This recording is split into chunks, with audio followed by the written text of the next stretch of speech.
That's the sound of another sale on your online Shopify store. But did you know that Shopify powers in-person selling too? From events to farmers markets to shows, Shopify is the sound of selling everywhere. I've definitely been selling at an event and struggled between reconciling payment processors, inventory before and after the event, and easy reporting. With Shopify, you get a powerhouse selling partner that effortlessly unites your in-person and online sales into one source of truth. From accepting payments to managing inventory, Shopify has everything you need to sell in person. Prep for your next event with hardware that fits your business. Take payments by smartphone, transform your tablet into a point-of-sale system, or use Shopify's point-of-sale Go mobile device for a battle-tested solution. Plus, Shopify's award-winning 24/7 help is there to support your success every step of the way. Sign up for a $1 per month trial period at shopify.com/startupcpg, all lowercase. Go to shopify.com/startupcpg to take your retail business to the next level today. Shopify.com/startupcpg. You got to be passionate and to be convicted in your belief of this is why I'm doing this way and this is what I want the world to benefit from. That has to be absolutely positively unwavering. Welcome to the Startup CPG podcast. I'm your host, Jesse Freitag. I don't usually like to play favorites, but this week's episode is a really special interview, especially for me personally. I love kombucha. I mean, love kombucha. And as you'll hear me mention during the interview, once I found Synergy Kombucha by GT's Living Foods, I was hooked and dug deep into the story of how it's made and started following founder GT Dave. I've listened to many interviews with GT over the years, so the chance to be the interviewer and spend some time with GT is a personal dream come true. I also really thought that GT could offer a really interesting perspective to our community. He's had multiple offers to acquire his company over the years and has taken on no outside investment, which is incredible for a nearly billion-dollar brand that owns 40% of the kombucha market. For almost 30 years, he's operated as the 100% owner, and as you'll hear, has no plans for that to change. I think there's room for so many different operating models and perspectives in this space,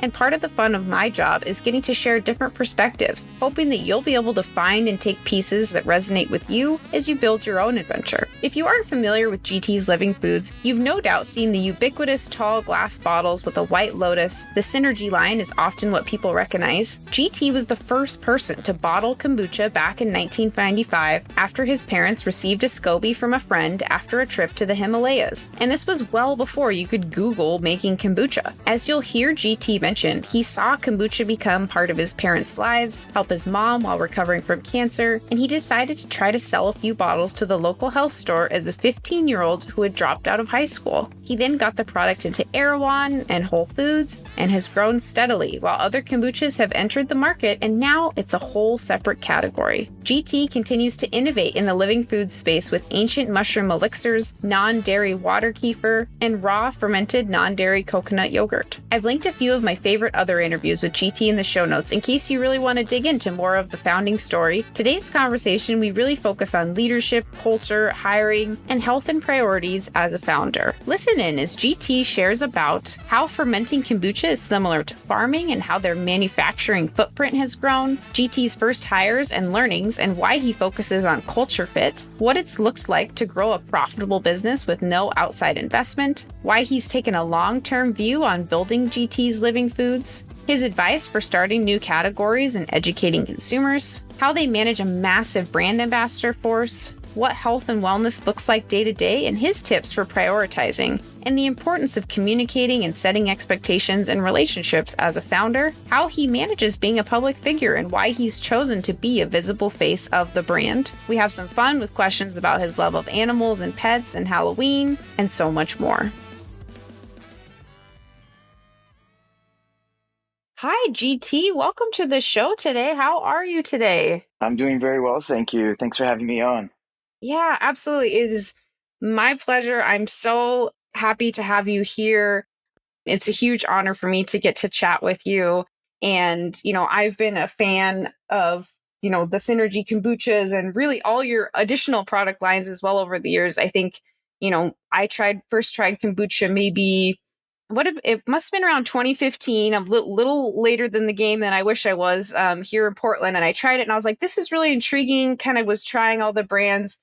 And then I tried one of the Synergy flavors and I was like, well, this is perfect. Like whoever made this, like this is what I want to drink more of. And then that's when I started, Googling who made this. And then I found you, read a little bit about the story, and then was like, oh, this is the person who's responsible for bottling my favorite drink and creating, my basically one of my favorite industries. And so, lavender love is my personal favorite flavor, I think, of all time. Golden pineapple is a close second. But yeah, it's so fun because I love kombucha. I drink a lot of it, not nearly as much as you, I believe, with all the taste testing that you do and everything. But yeah, I love the industry that you've built, and just I'm so grateful for the work that you've put in for all of us to be able to enjoy, a product that didn't used to exist on the market.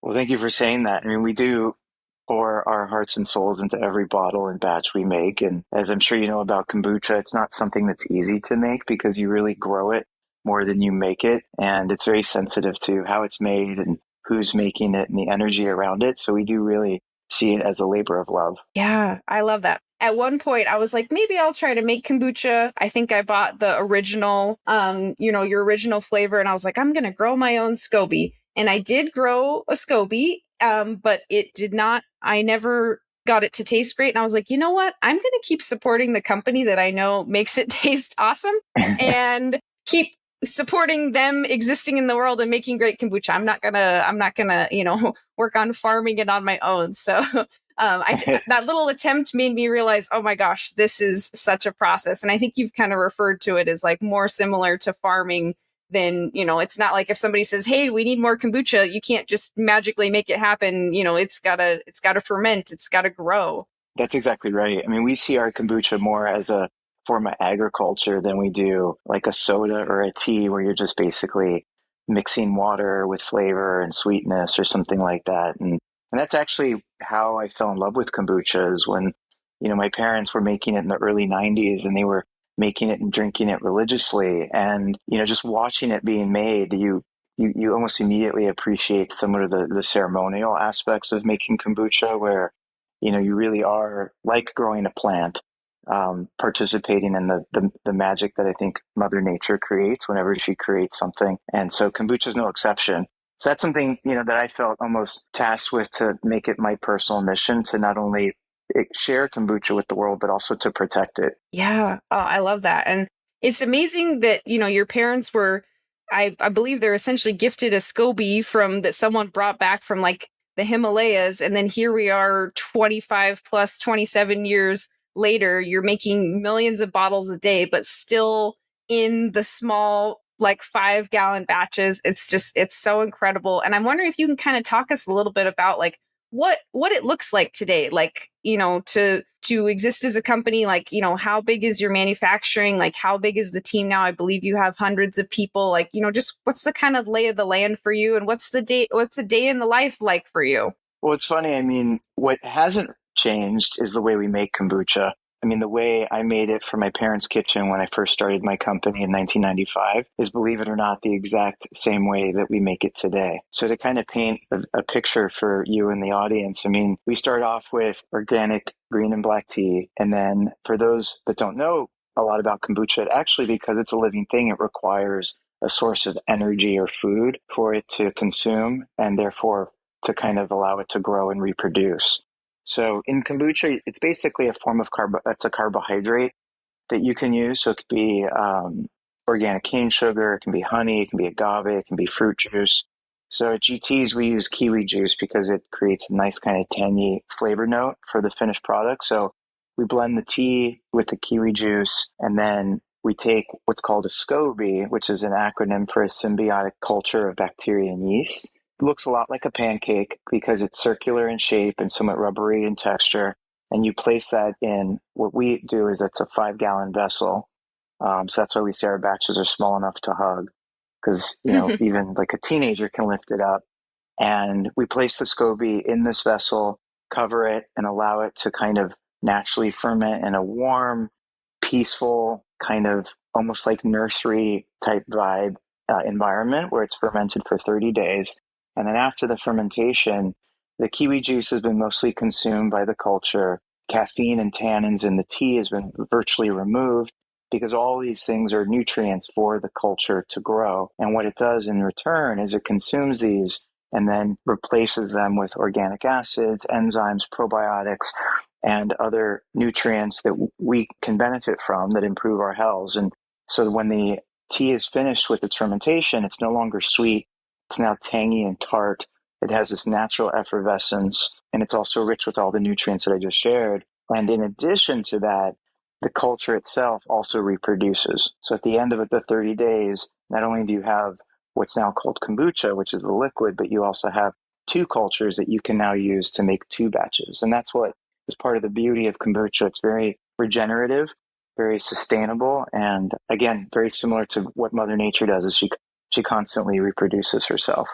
And so at GTs, just to again paint the picture of how we make our kombucha, because we limit ourselves to the 5-gallon vessel size, unlike the 50 to 100,000 gallons that a lot of our competitors sometimes use for efficiency's sake, at any given point, we can have hundreds of thousands of these 5-gallon vessels going on in our facility. Again, we call the fermentation room where we make the kombucha kind of like a nursery, because that's really where, similar to a baby that's just been born, that's really kind of their first taste of the world. And so we hold it in very high regard and treat it very sacredly. Yeah. Wow. That's amazing. I think you have like over like a 500,000 square feet of like facility space. Is that right? Yes, that's exactly right. And the reason why that is that, again, like using the analogy of a farmer, compared to that of, call it a soda pop maker, the Cokes and the Pepsis of the world, if they want to make more of their products, they just kind of essentially open up the spigot more, blend more water and flavor and carbonation, and that's how they make their products. And all you really need is basically faster equipment. With kombucha, yes, it's nice to have fast bottling equipment, but that's not really what makes kombucha kombucha. It's this fermentation. And therefore, just like a farmer tending to his or her crops, the more you want to grow, the more land you need. And so that's why over the course of the last almost 3 decades that we've been around, we've kind of took over about 500,000 square feet of production space to allow us to make the kombucha that we make that supplies basically all of North America. Yeah. Wow. Yeah. And I grew up on a farm, and as many of our regular listeners may know, and so I love the I can really relate to the farming piece. And with doing your own manufacturing, and then you've got marketing teams, sales teams. For you, like, what is your a day or maybe even a week? I'm sure every day can kind of be different. Are you out on the floor? Are you meeting with marketing teams, helping lead different teams? Like, what does it look like now for you? Kind of day in the life. Yeah. Well, I think the best way to answer it is I'm involved in all of the above. And, I think there's not to oversimplify it, but I will for a second. There really is two types of entrepreneurs.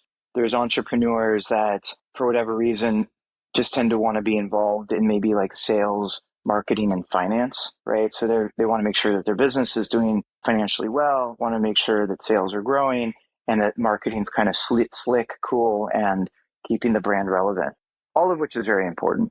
But at times that means that they're really not participating in product development, innovation, production, some of the supply chain, some of the not as sexy aspects of a business, but certainly much, very critical. For me, I'm the second type of entrepreneur, which is involved in everything. And I think, honestly, the reason why that is for me and for people like me is that, I started my company from scratch, essentially. I didn't have any investors, didn't have a partner. I was just really a young lad because I was about 15 years old that I just wanted to do something with my life. And I was really inspired by how special kombucha was. And, as I mentioned, my parents were making it and drinking it, and it ended up actually helping my mom with her breast cancer. So it was her story that kind of motivated me to do something. And therefore, I honestly wasn't like monetarily driven or even Mm-hmm. success driven. I just wanted to do something that I believed in.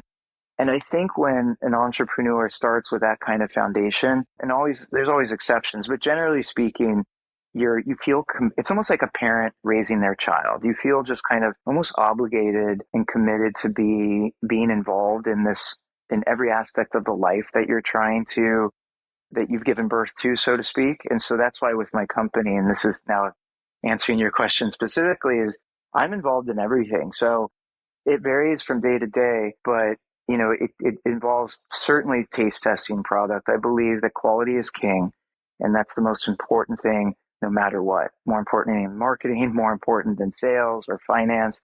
You got to make sure that what you're creating is the best that it can be, and that you're staying true to why you got started, because it's very easy to lose sight of that. So I'm involved in the production, taste testing. I love innovation and R&D. So all the products we make from the different product families, I'm the guy behind them, and that's something I really enjoy.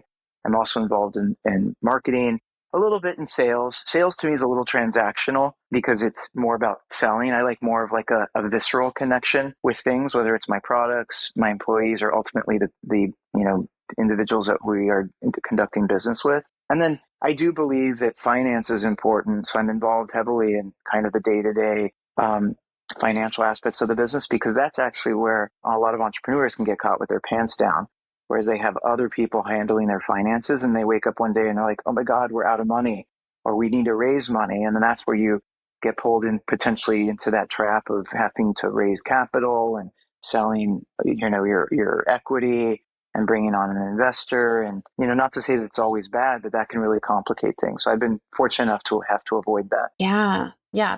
There's multiple things I want to dig into there. I also want to note for people, when you say that you taste every batch, that is like more than a gallon of kombucha a day, though, right? Like we're talking a lot Yeah. of kombucha. Yeah, it's quite a bit.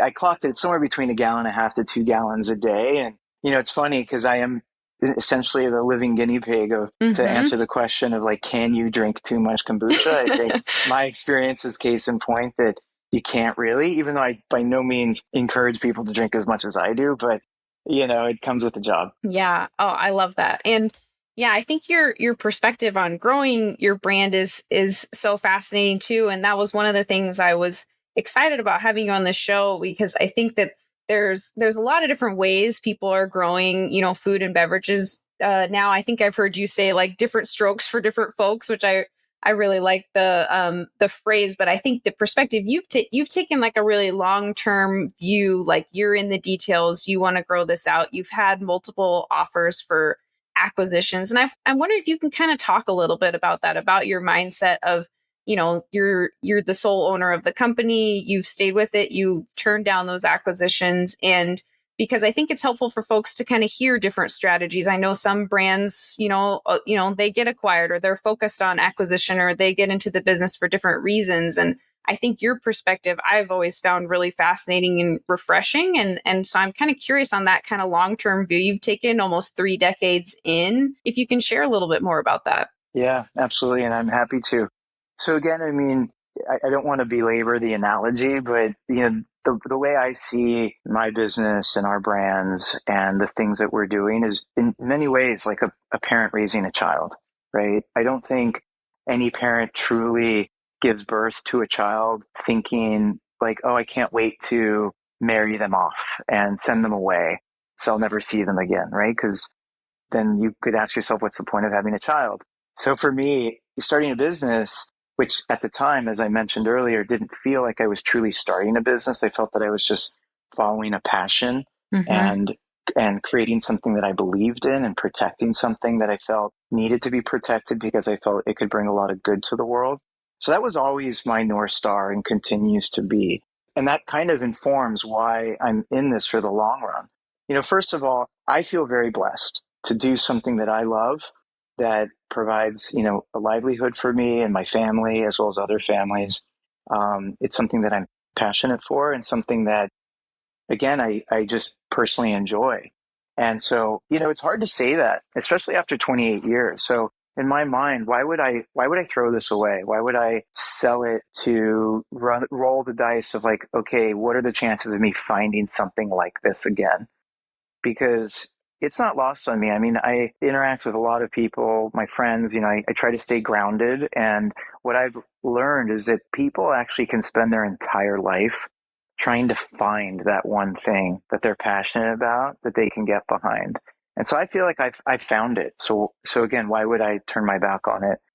The other thing is, unfortunately, there's always exceptions, but whenever I have personally witnessed an incredible brand that's been sold off to a bigger company, I would say 9 out of 10 times doesn't get better. And it usually gets worse because what happens is, and I don't even think it's intentional at times, it's just more somewhat consequential or it's just part of the process is when something big consumes something small, they do that because, big brands can't behave small. But once you acquire a small brand, it's almost inevitable sooner or later, the culture and kind of behavior of the big brand thinking is going to somewhat contaminate the small brand thinking. And the next thing you know, that small brand has lost its identity, it's lost its purpose, it's lost kind of its sexiness, because what makes small brands sexy is they can do things that big brands can't do.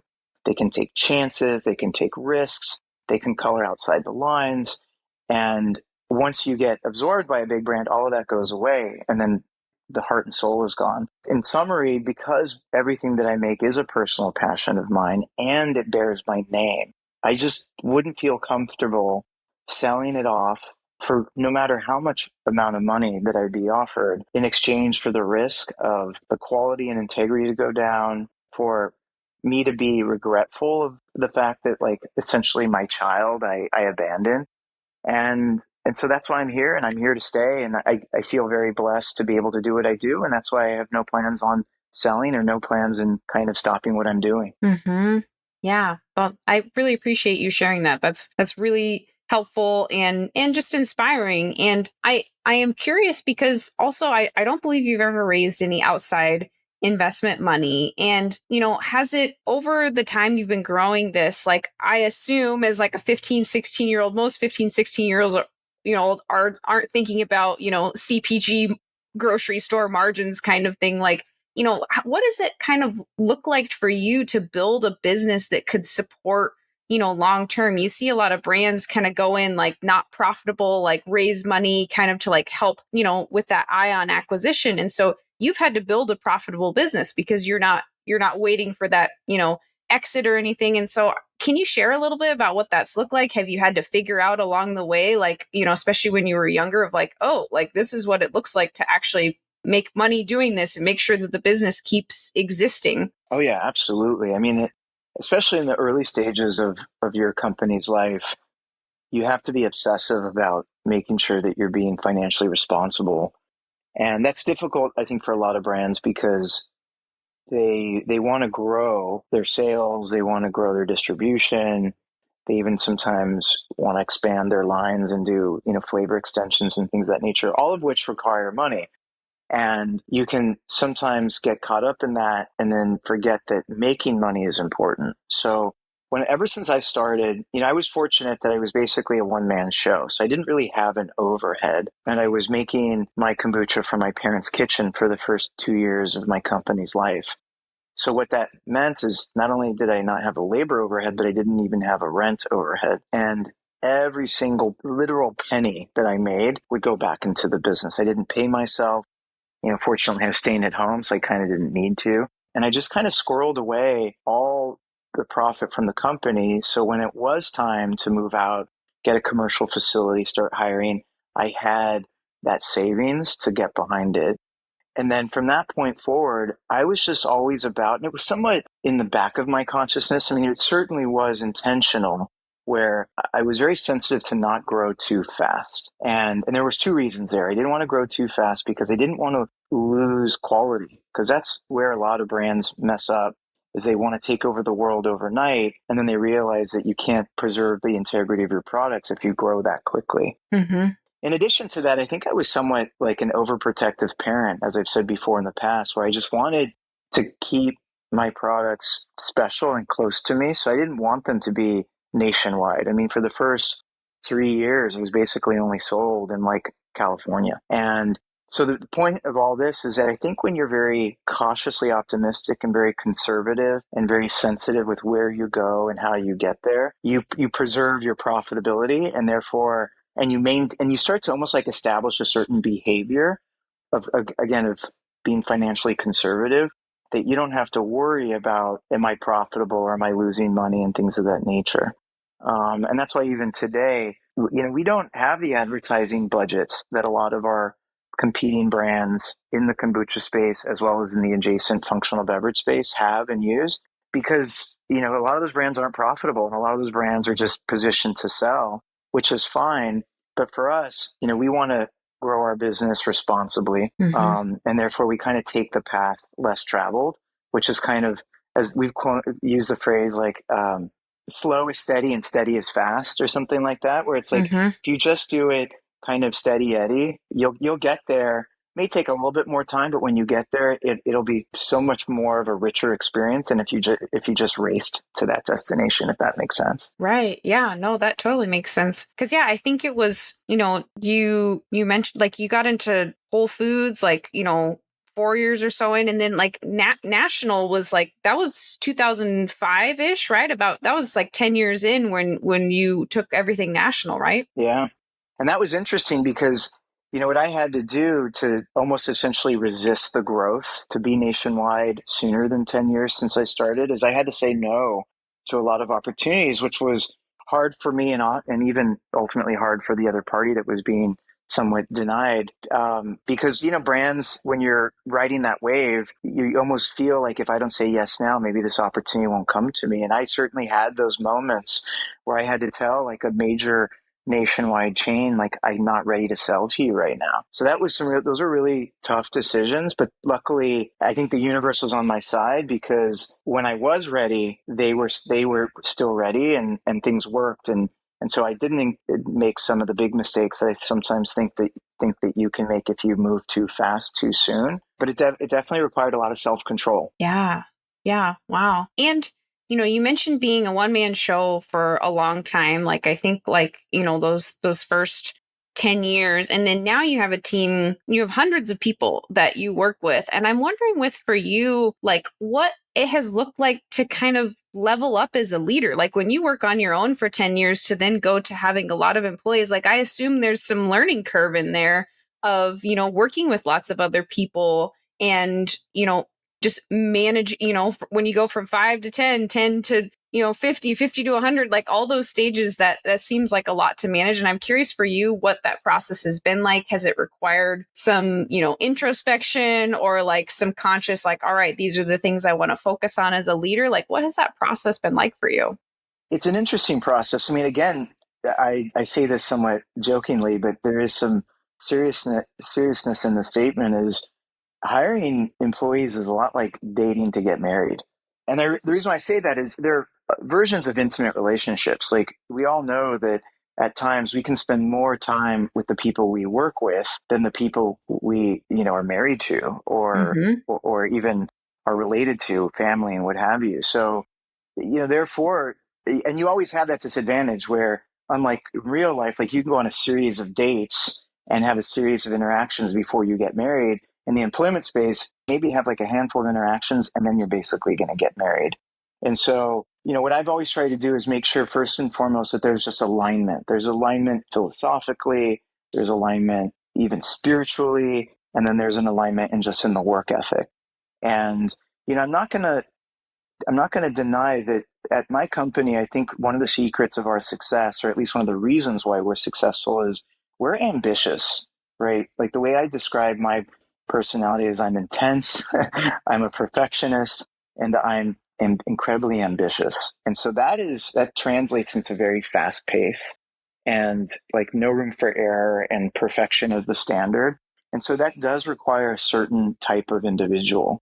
So when I first started building out my team, I don't think initially I was aware of how specific I had to be. So there were a couple of mistakes. And I don't even want to necessarily call them mistakes because I definitely learned from them. But let's just say there was certain situations where they didn't unfold the way I wanted to because I didn't maybe scrutinize that philosophical and spiritual and professional alignment to the degree that I needed to. So I learned that very quickly. And that's why silly things like learning people's astrological charts, learning like people's kind of greater beliefs and passions is really important, because it does become part of their DNA of who they are or who they will become as an employee.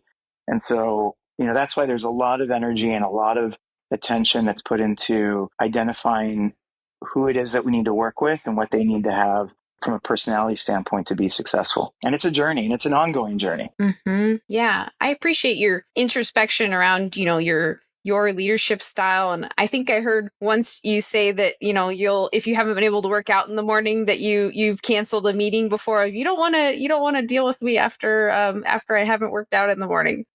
Yeah, that's exactly right. I think, again, because we're humans, we're not machines. Mm-hmm. And I need to make sure, like for me, 8 hours or more of sleep and a nice good workout is the fuel that I need to be at my best. And if I don't get that, then I won't be at my best. And I recognize that. So I modify my schedule accordingly. Mm-hmm.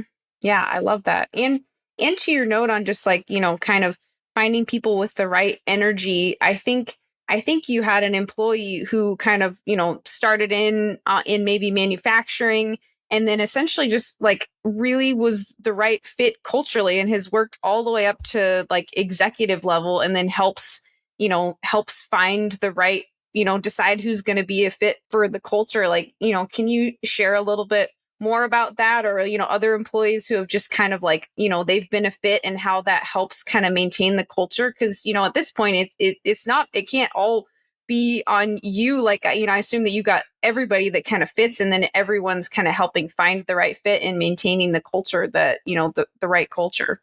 No, that's exactly right. I mean, because what I didn't mention, but I think you and the audience may already know this, but I dropped out of high school before I started my company.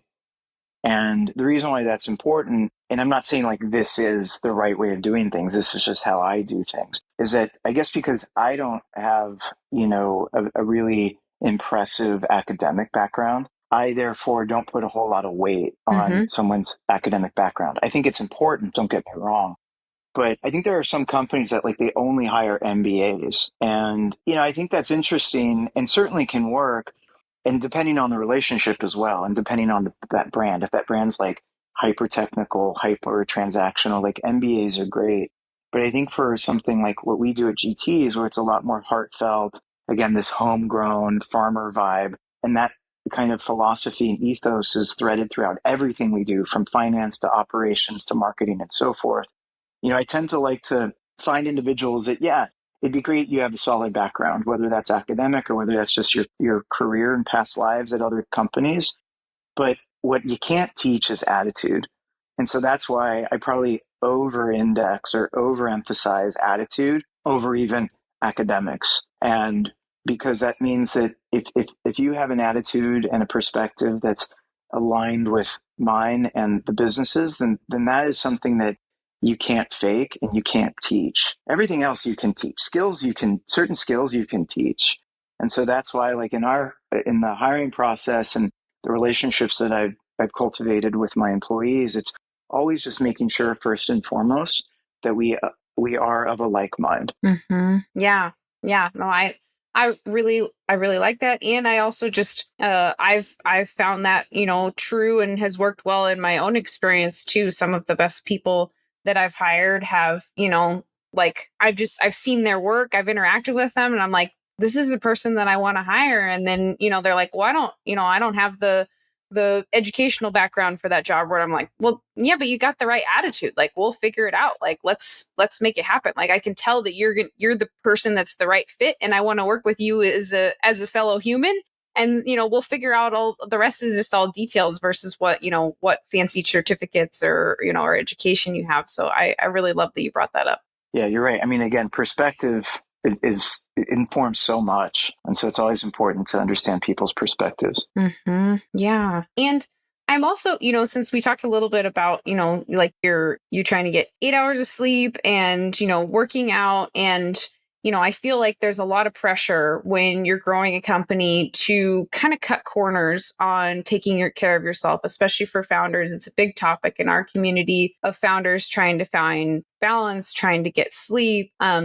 and those kind of things. And it seems like you've always really prioritized that. And also you've had some like interesting schedules that you've set up like that work for you. Like I think when you started your parents, like you were working like from like midnight to the morning, like to make sure there was like no interference with the batches. You've been a night owl at certain stages. Like I'm curious if you can kind of talk about how you've prioritized yourself. Have you felt a lot of pressure to give up those things? And like just what has that looked like? I think our listeners could just kind of really relate to any tips you have for taking care of yourself so that you can keep doing what you love in the long run. Absolutely. Well, so there's two things that I think you have to sort out when you're an entrepreneur. Is one is your health, right? And that is subjective because what keeps people mentally and physically healthy is not the same. It's not the same standard across everybody, right? It's very subjective.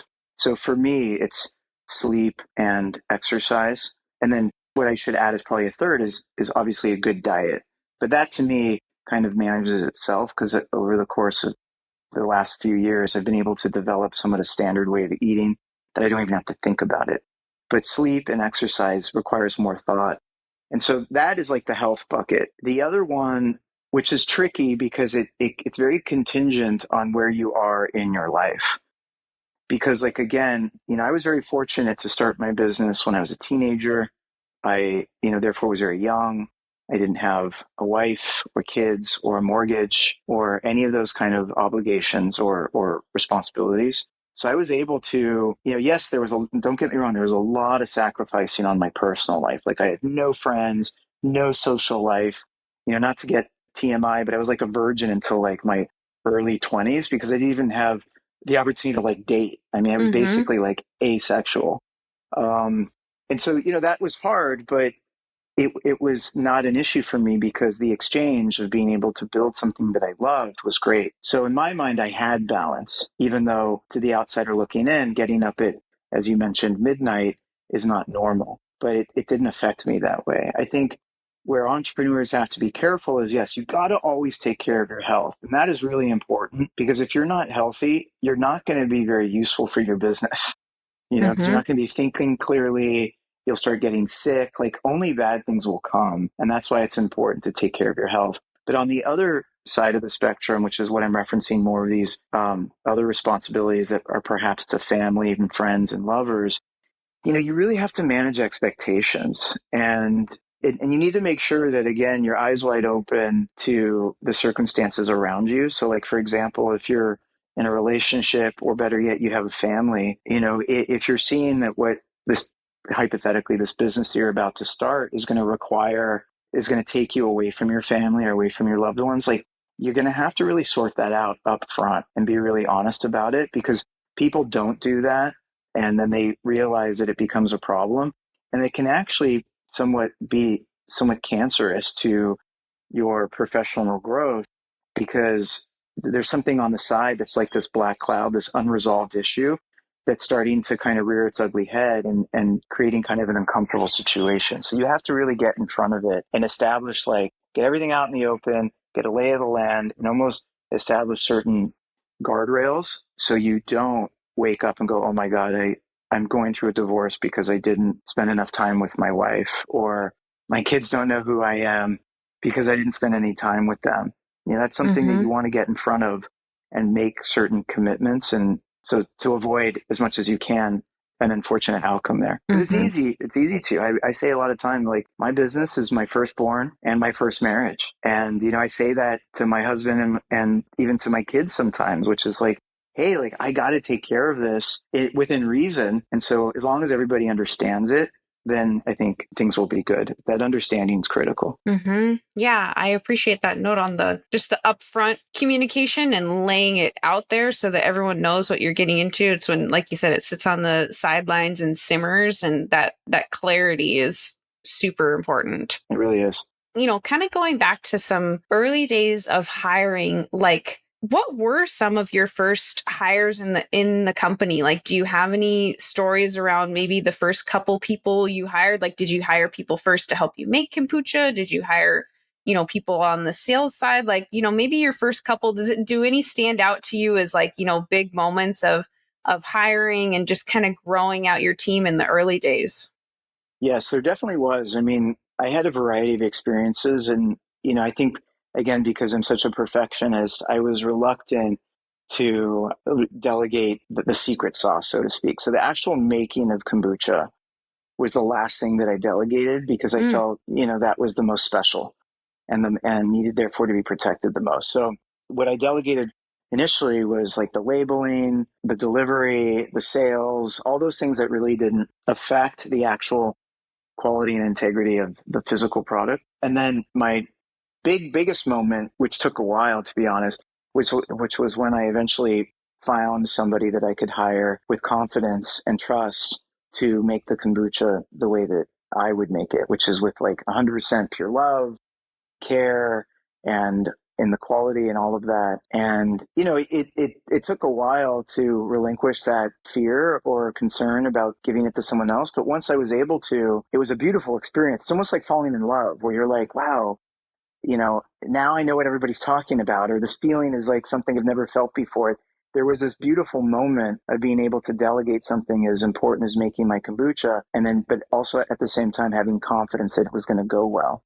So that was a big moment. But to be honest, the biggest, which I'll share really quickly, is when I hired my first manager who was in charge of production, he unfortunately started to have some problems at home where him and his wife were fighting. I think she might have been having an affair or something like that. Long story short, he ended up having a heart attack at home one weekend Oh my and gosh. passed away. And the reason why this is an important story is it actually references the sensitivity that kombucha has with how it's made and who is making it. So this individual's name was Alfredo.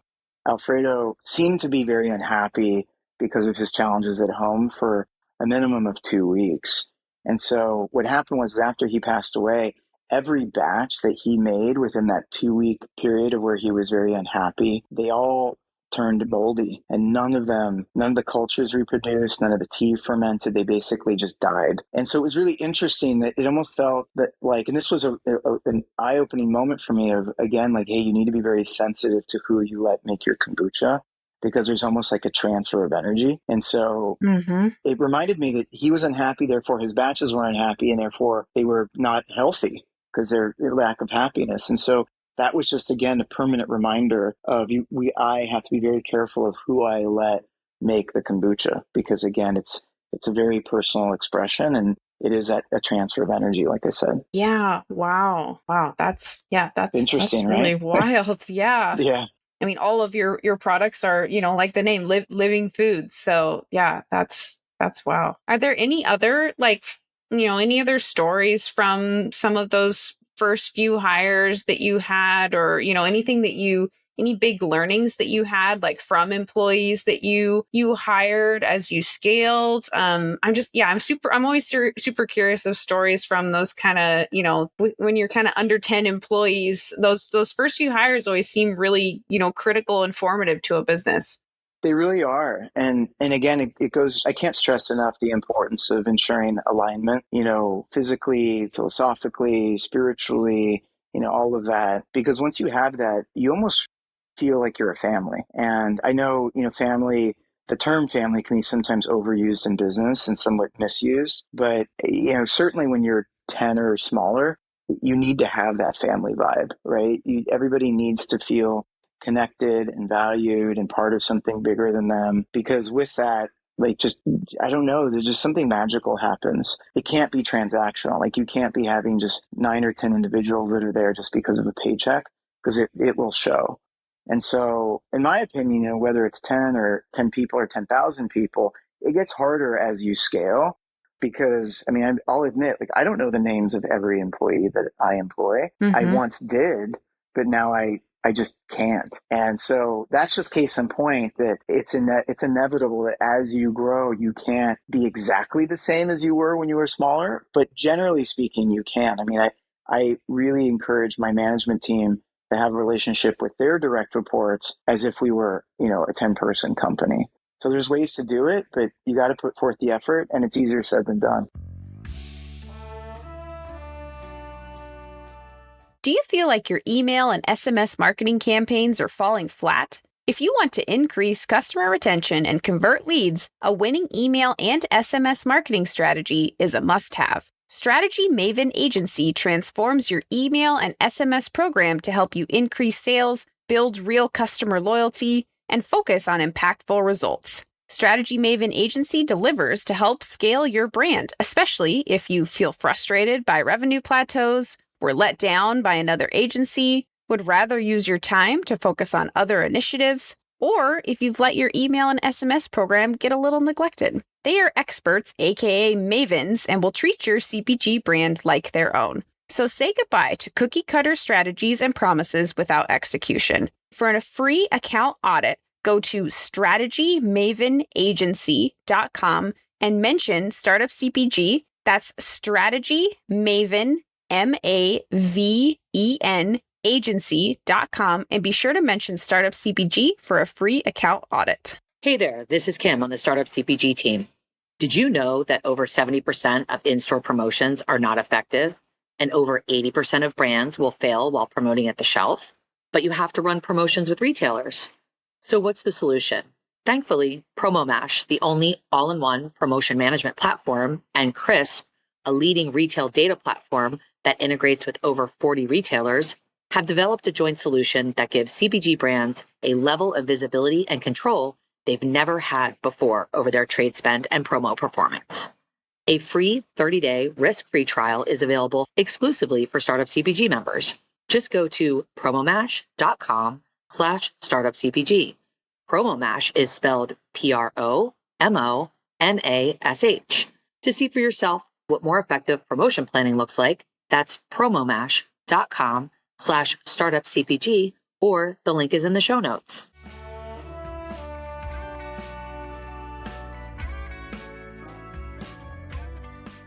How do you kind of, in that area of, staying on track of everything, and you mentioned kind of like how hard it is to, give up certain parts of the business, like when you were initially having someone else make making the product, like, do you have any tips for, for founders navigating the different aspects of the business? Like, you're hiring experts in these different functions. And for you, like, what has it looked like to kind of educate yourself in a function like marketing, for example, but also hire experts in that area and manage those experts? Like, do you have any tips for kind of how you stay on top of like what's the right path forward? Also trusting the people that you hired. Like, it can be kind of tricky to navigate, and wonder if anything comes to mind for you.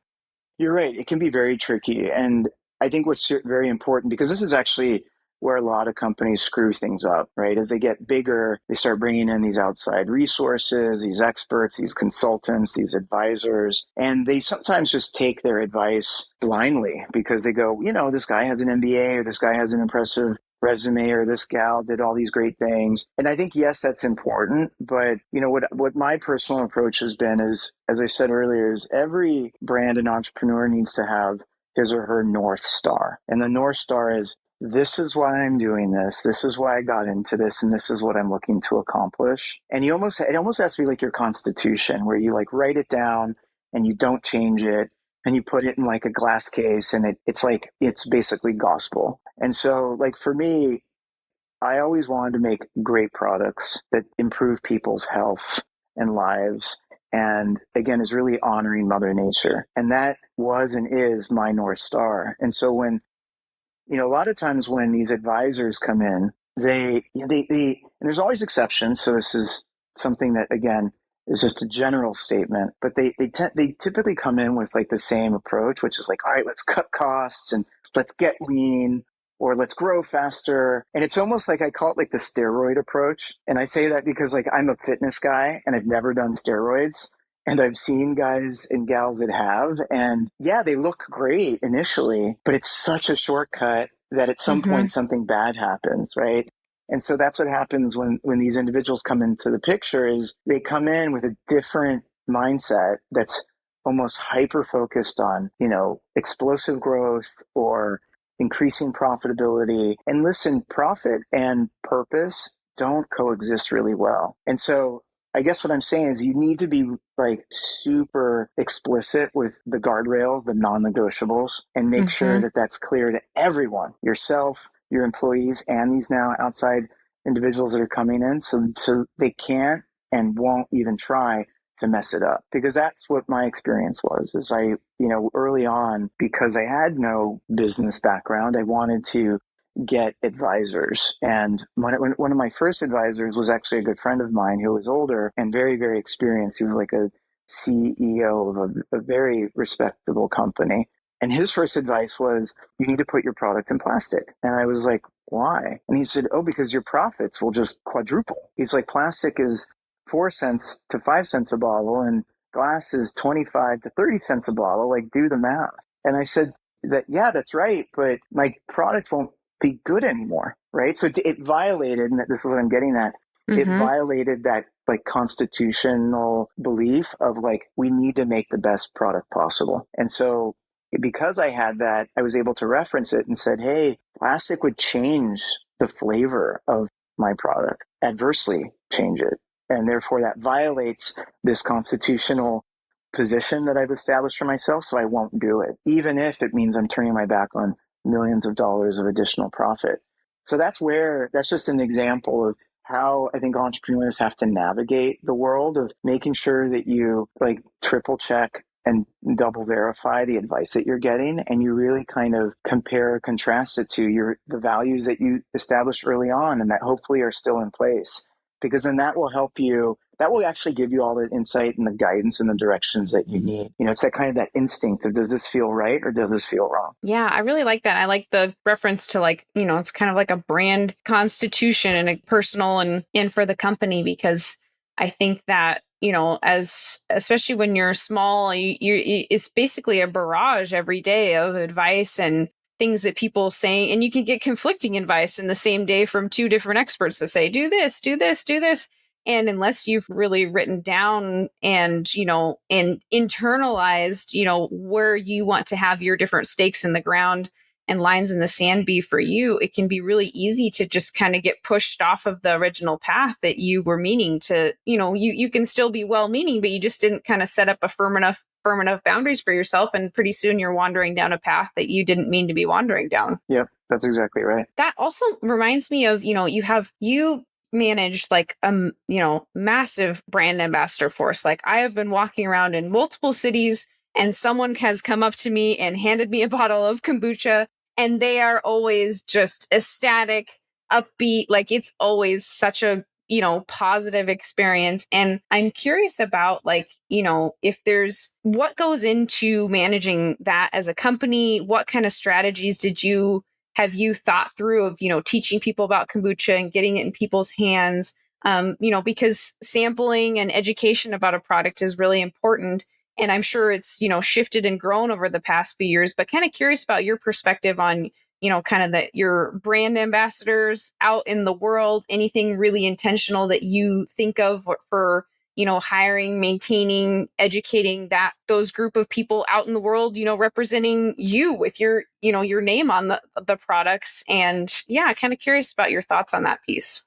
Yeah, I mean, it really comes down to, again, making sure that you're working with like-minded individuals that share a similar passion or philosophy. So, what we somewhat deploy to ensure that anybody from brand ambassador to somebody running the bottling line, that they, are subscribing to a similar philosophy, is that first and foremost, we believe that health is wealth, that being healthy and being happy and feeling good are the most important thing. Because if you don't have those things, nothing else matters. It doesn't matter how rich, famous, popular, good looking you are, because all of those things will eventually fade if you're not healthy and happy. And so, and again, that's not a radical way of thinking. It's unfortunately at times becoming the less popular way of thinking, as we're in such a narcissistic, materialistic world these days.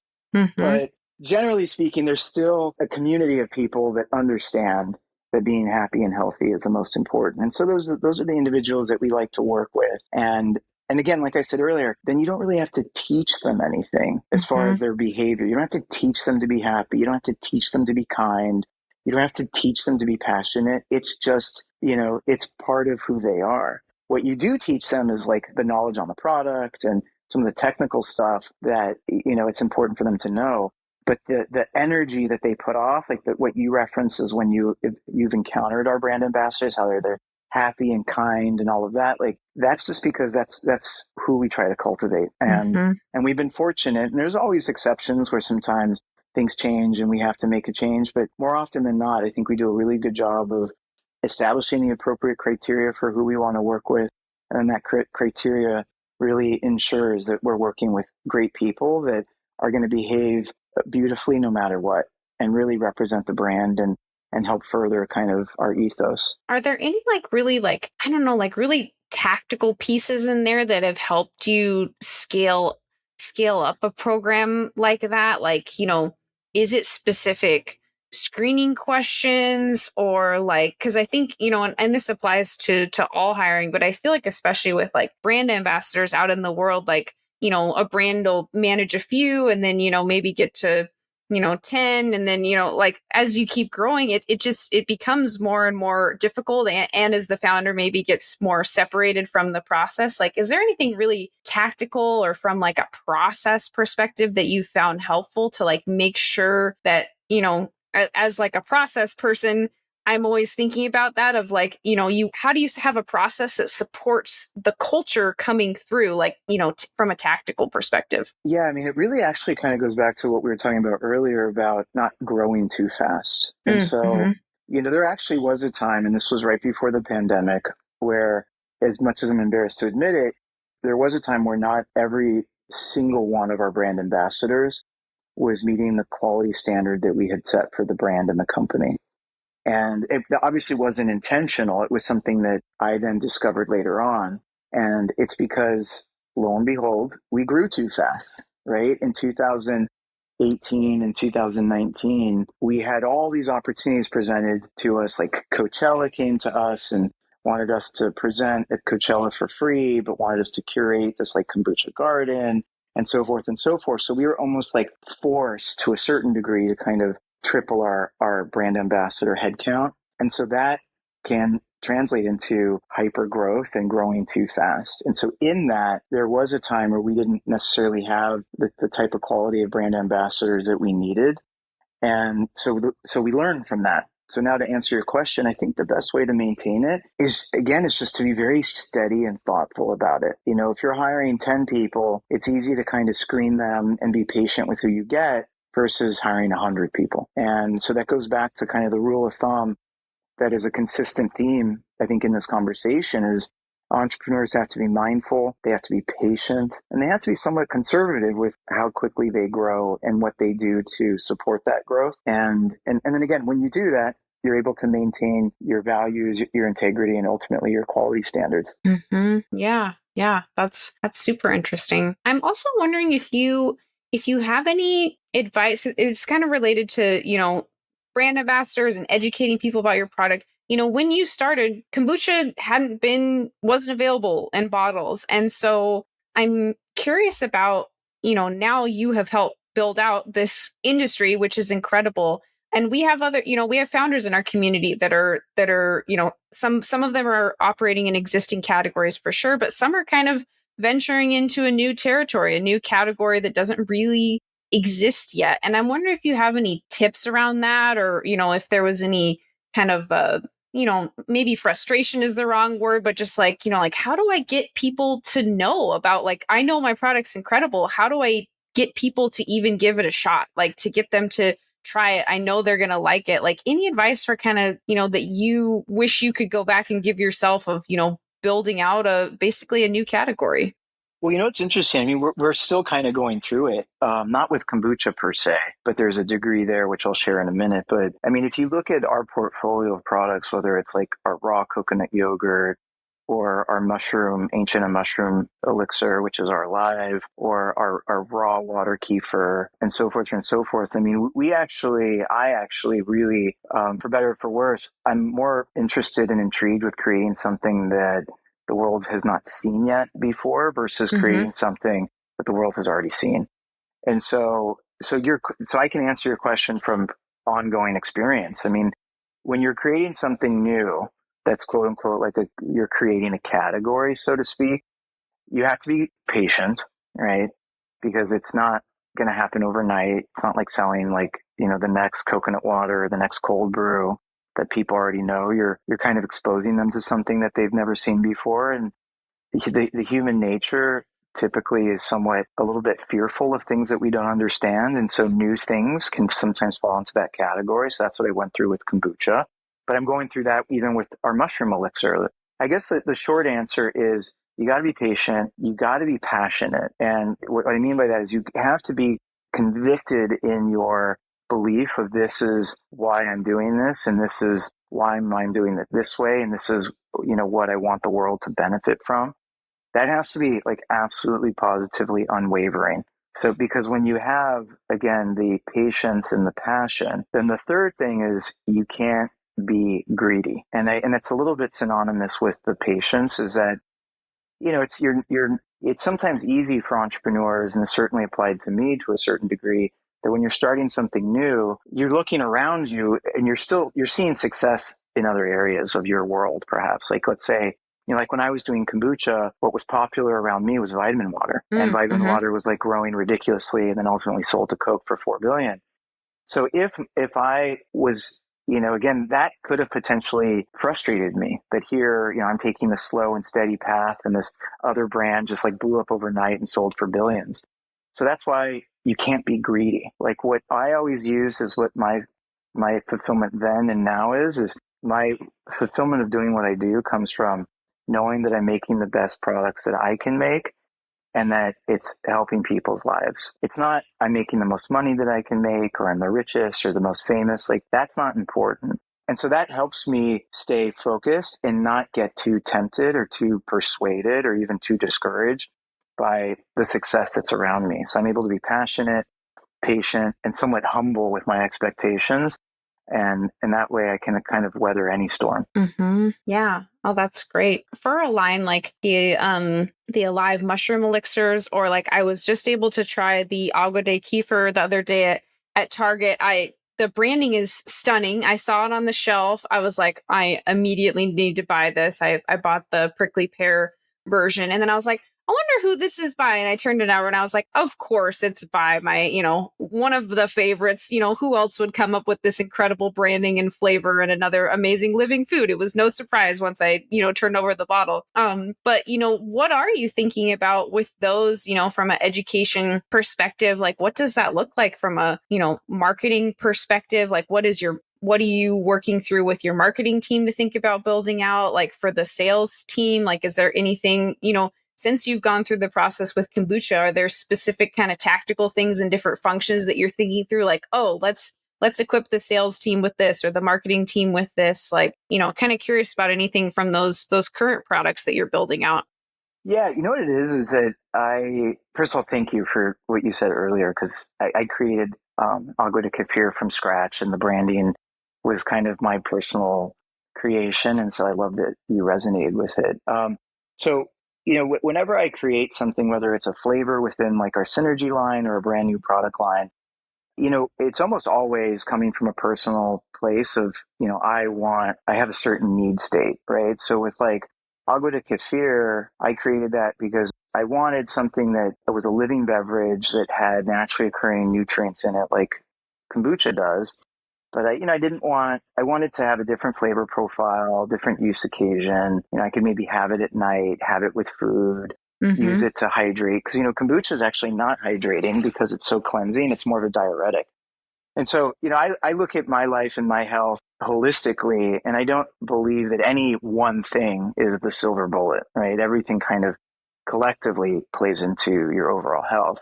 And so, a lot of the products we create come from a personal need state that I have. And then the way I try to design them and ultimately position them are almost like, again, not to belabor the analogy, but almost like having different children, right? Like I never want to have 5 twins. I want to have a beautiful, diverse family that each offspring has its own identity and its own personality, and then subsequently kind of its own place in the world. And so that's how I see our portfolio of products. So that's why there's an explicit degree of attention and effort put into making them look unique, giving them their own kind of use occasion of hydration versus, other stuff. And then also allowing them to have their own personality. Is that something that it might be a little bit unconventional, I think, but I think brands need to be consistent, but I don't think brands should ever, I think brands need to be careful that they're not being redundant. And so like when I started my first product that I created outside of Synergy was Alive. And the mistake that I made back in 2017 when I first launched it is it looked a lot like a Synergy. And that's because I was being told, like, you need to be consistent. Like the brand, like, look and feel needs to kind of thread, like, almost overtly across everything that you do. And so I took that advice, but it was actually bad advice, for me at least, because it was very confusing for the consumer. They didn't know what this was, or they thought they knew what it was, but what they thought it was wrong. So long story short, I've learned that for us, at least, delineating different positions and paths for each product to kind of have its own identity is the best thing to do for us, as well as the best thing for the consumer. So they have that diversity, if that makes sense. That makes a lot of sense. And yeah, I was having dinner with a friend the other night, and I was mentioning that this interview was coming up, and she was like, "Oh, is that you like the kombucha? Like, I think it's the same brand maybe that makes the Alive, the mushroom. Like, that is my favorite drink, but I'll have to try the kombucha because I didn't quite make the connection that they were the same brand." And so I thought that was really interesting. And to hear you talk about how like each product kind of like is allowed to have its own personality. And it's not just about, kind of putting the same logo on every product across, because it's not giving each product kind of the chance to be its own thing. And for consumers to understand that they're very different products with very different use cases. And so that's really interesting to kind of hear the strategy. Yeah, no, that's exactly right. I'm also wondering, you have your name. GT is on every single bottle, all your products, GT's Living Foods. And, as the company has grown, obviously you are a market leader. You've been featured in about every major publication. And I'm wondering for you, as you've grown, like, what has it been like to have kind of a public presence and for people to see your name everywhere and kind of have formed, their own versions of you in their mind, or from listening to interviews or whatever? Like, is that difficult to like manage? Is there anything that you do to kind of stay centered, or to stay true to yourself? Like, I just feel like it'd be really surreal to have your name and, just across the world, and have so many people have seen your name. I'm just curious about that.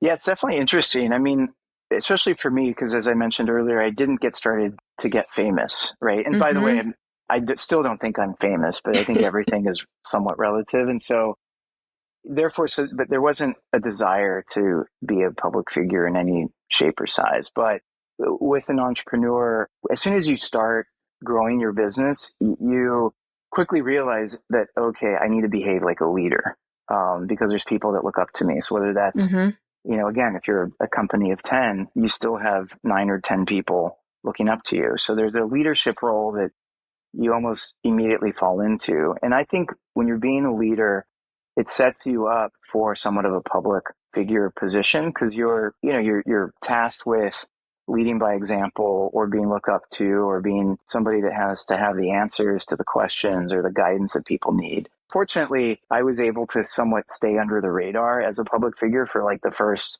15 years of my career. And so I was able to somewhat groom myself or prepare myself to ultimately be a little bit more of a public figure when that happened, which that really did happen, I think, in 2000, I think it was 2018 or 2019, where I think some of the things that I was doing or saying or participating in were a little bit more public facing. And then I think the popularity of the brand was growing to an all-time high. So those two together put me more in the public's eye.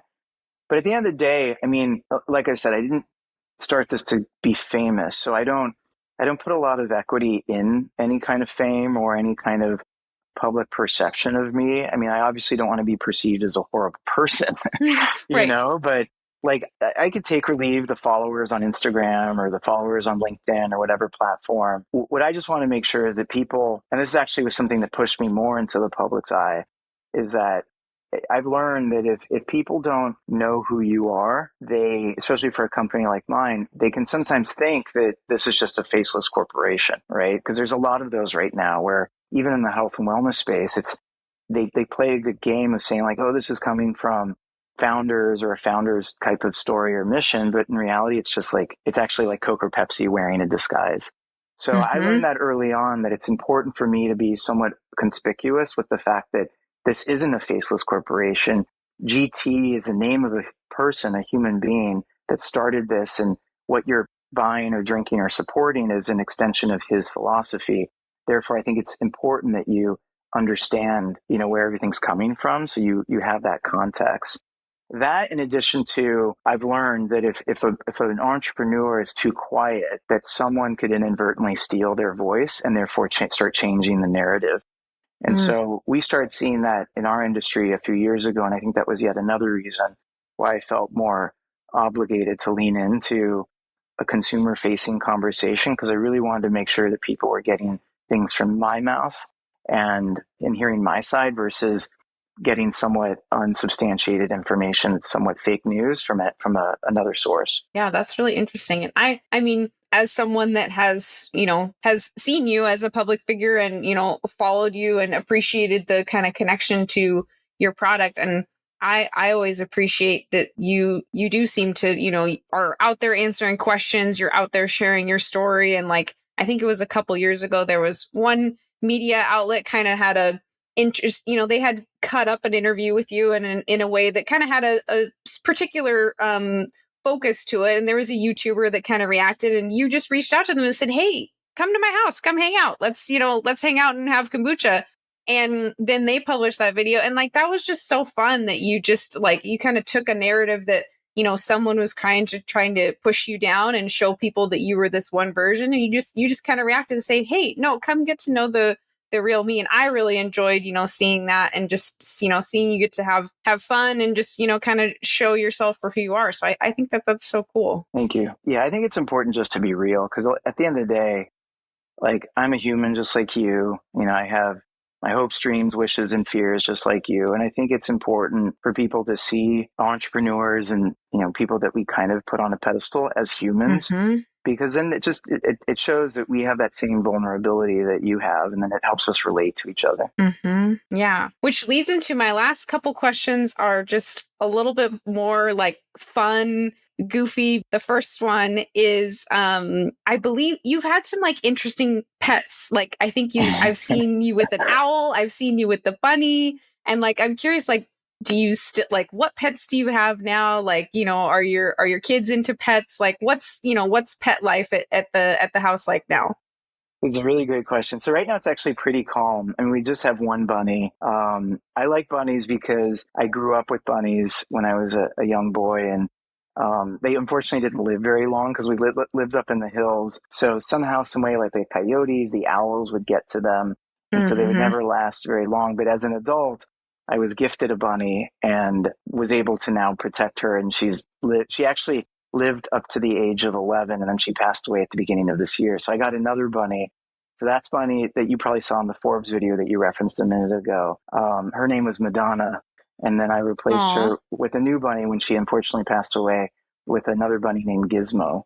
And they're part of the family. The kids love them.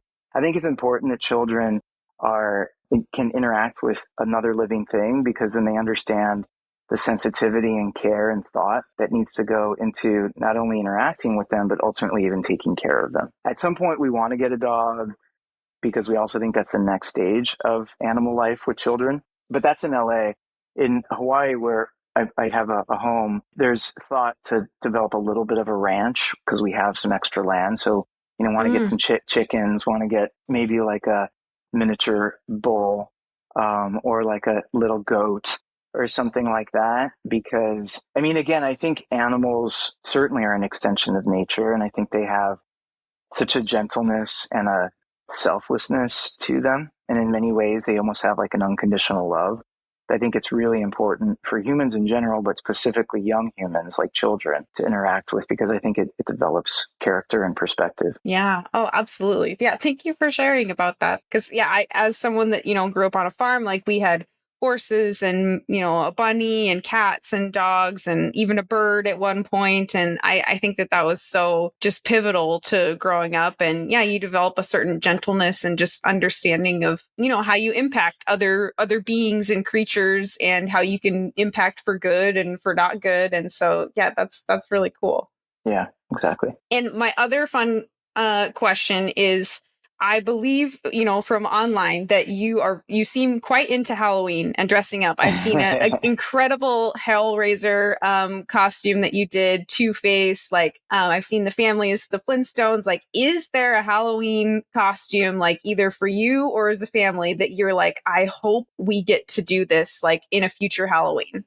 Oh boy. Well, first of all, I love Halloween because it's close to my birthday. And then I Nice. also love it because, I think it's really impressive when humanity it takes on a different identity and allows that temporary new identity to allow them to kind of change their perspective, even if it's just for one evening. So that's why I really love like the dressing up process.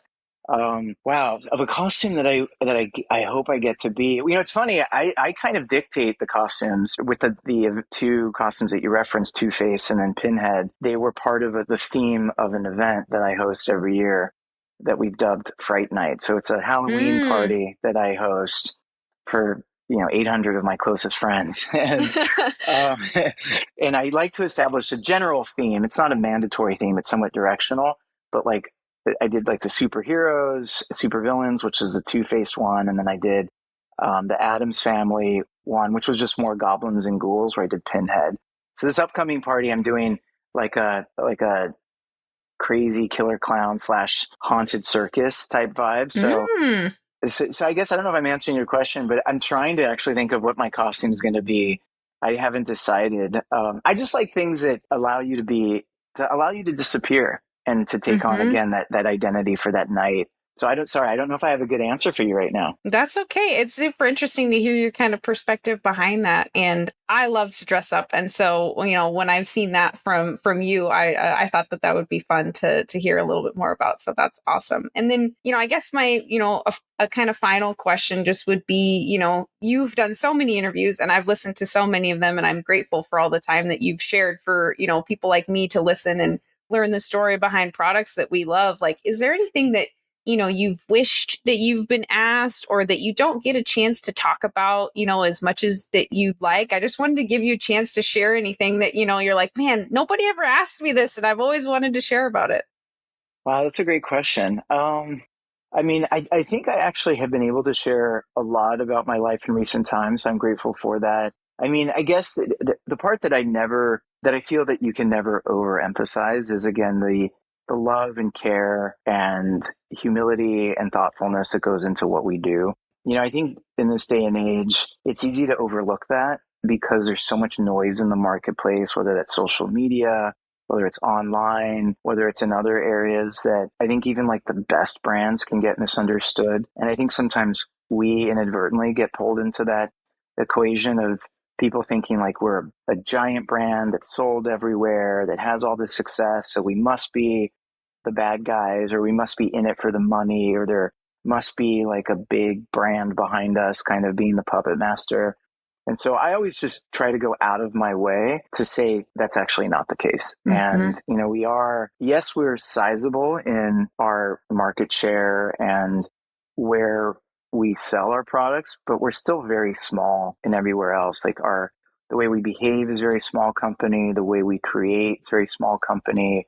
Our values are very like small company. Like we're not greedy. We're not trying to take over the world or anything like that. Like we just want to make great products that will really change and improve the lives of people who enjoy them. And we really want to create things that in many ways kind of are somewhat provocative, if that makes sense, where they encourage people to look at their lives differently and reassess things differently, or get new questions or find answers to certain questions or challenge the status quo. And so that's really who we are. And I think it's hard to convey that sometimes through a label or through a website or through a social media. So I think that's the one thing, and thank you for the opportunity, that if I had the mic time, that's what I would always want to put out, is like we are like the truest definition of a purpose-driven brand. And that's the number one priority I want people to take away from. Yeah, I love that. And I mean, I feel like a personal testimonial for, the impact of the brand of having a kombucha most days is always an opportunity of reflection for me and a reminder to take care of my body and think about what's going to make me feel good. And, and following, some of the stories you've had, like the Bloom series that you've done and everything you and your team put out in the world kind of is an opportunity for reflection. So I feel personally kind of impacted by the purpose that you've put out in the world. So I think that's really cool to hear. Thank you. And thanks for all the support. It means so much to me. Awesome. Well, is there any other products or, things coming out this year that we should be on the lookout? Like, I think there's a new smaller size that I saw teased at, Walgreens. Everyone, if for some reason, somehow they haven't had the products yet, I'll make sure the links are all in the show notes. But, anything that you want to tease that, that people should be keeping an eye out for this year.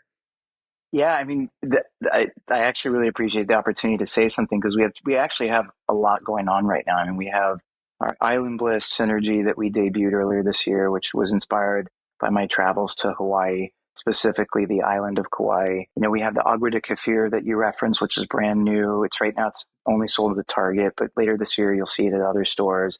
That's a really special product because it's low in sugar and super hydrating and super great for your energy levels, your gut health, and your hydration. The Alive medicinal mushroom elixir that we make, I mean, we have these incredible soda flavors like root beer and cola and lemon lime, which is basically a 7-Up. And for those, I mean, it's really remarkable because I think a lot of us stop drinking soda because we associate it with unhealthy beverages, but we're slowly trying to change the script on that or the narrative on that because our Alive tastes just like a soda, but is so healthy for you. And then last but not least, our Cocoa. I mean, we make this, it's really a labor of love more than anything because it's not easy to make, but we take 2 young Thai coconuts and we crack them ourselves in Los Angeles and then make this delicate, fluffy, delicious raw coconut yogurt that makes every other yogurt look like a pudding.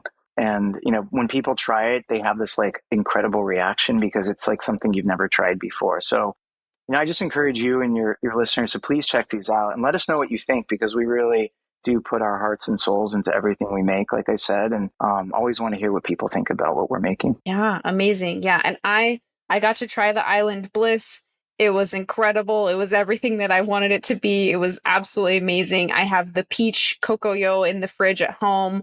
Also just phenomenal. So yeah, I hope that everyone gets to try new products and appreciate you sharing about them. This has just been so wonderful, GT. Thank you so much for sharing and taking this time to share with our community and on our show specifically. It means so much. I'm just I'm so grateful to you and for your team and just everything that you've done in the world. I'm so grateful. So thank you so much. It's my pleasure. Thank you again for having me on and thanks for listening to me. Thank you for listening in today. I'm so honored you joined me for this conversation, and I love hearing from you all with feedback, suggestions, or if you just want to say hi at podcast@startupcpg.com, or you can find me on LinkedIn. If you liked this episode, we'd love for you to share it with a friend or colleague, subscribe so you don't miss future episodes, and maybe even leave us a 5-star review on Apple Podcasts. If you aren't yet in our Slack community of founders and experts, we'd love to see you there. You can get the free invite at startupcpg.com and find all our other awesome resources there, like webinars, databases, the blog, the magazine, and virtual and in-person events. And if you found yourself rocking out to our intro and outro music, which I do every single time, make sure to check out the Super Fantastics on Spotify. It's the band of our Startup CPG founder, Daniel Scharf. I'm Jessie Freitag, your host and producer, and on behalf of the whole team at Startup CPG, thank you for being here and see you next week.